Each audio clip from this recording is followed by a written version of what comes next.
Hello mga madlang people. Tara, samahan niyo po ako gumawa ng ice cream. Request po ito ng aking anak. Pinagbigyan ko na sa paraang tipid version. Ayan, una nilagay ko ang Nestle cream. Ayan, hagod-hagorin natin yan hanggang sa masimot. May audience pala ako dyan, guys. Ayan. Ayan, ayusin lang natin. Tapos, guys, haluin na natin. Pagkahalo dyan, set aside muna natin ang iba pang mga ingredients. Baka mahulog.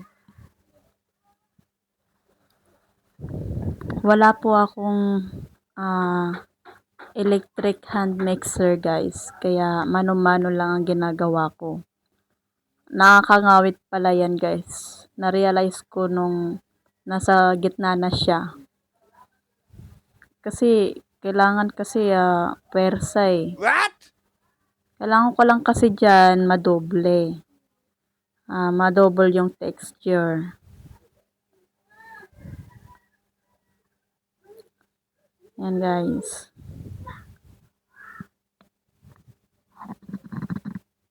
Tapos kapag ganyan na yung texture niya, para siyang dumoble na, malapot na tignan, pwede na yan, guys. Dagdagan na natin siya ng ibang ingredients. Tulad ng cream densada, ayan. Kumuha lang ako ng kutsara dyan, guys. Kasi hindi naman kasi siya mahuhulog kung hindi siya kukutsarain. Ayan, chinek ko pa siya. Ayan, pwede na to. Ayan, lalagay ko na yung cream densada.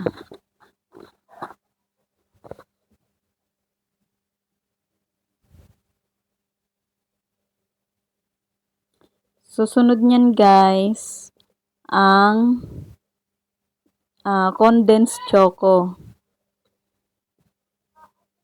Ayan, haluin lang natin. Kaso nakulangan pa ako sa kulay. Binuhos ko na at saka kulang pa sa tamis. Binuhos ko na lahat ang laman ng condensed choco. Ayan, mix well. Tapos, guys, sobrang kulang pa talaga ako sa kulay. Kaya dinagdagan ko siya ng Milo powder. Ayan, haluin natin ng mabuti para maging pantay. Ayan. Pagkatapos, salin na natin siya sa Tupperware. Maliit lang yan, guys. Kaunti lang, 3 lang, pero hindi pa puno. Kasi tigi-isang ingredients lang eh. Ayan. Habang nagsasalin ako dyan, may audience pala akong naghihintay. Ayan. Inaantok na, guys.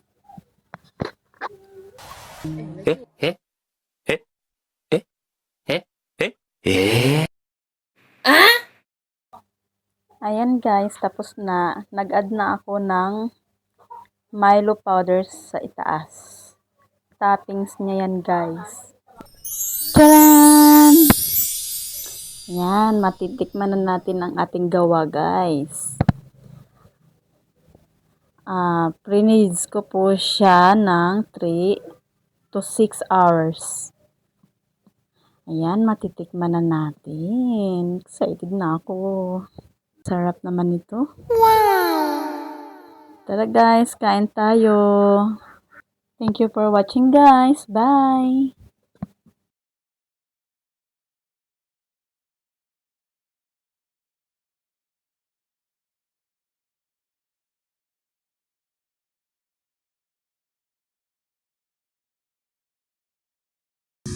Thank you for watching, guys. Sa uulitin. Bye!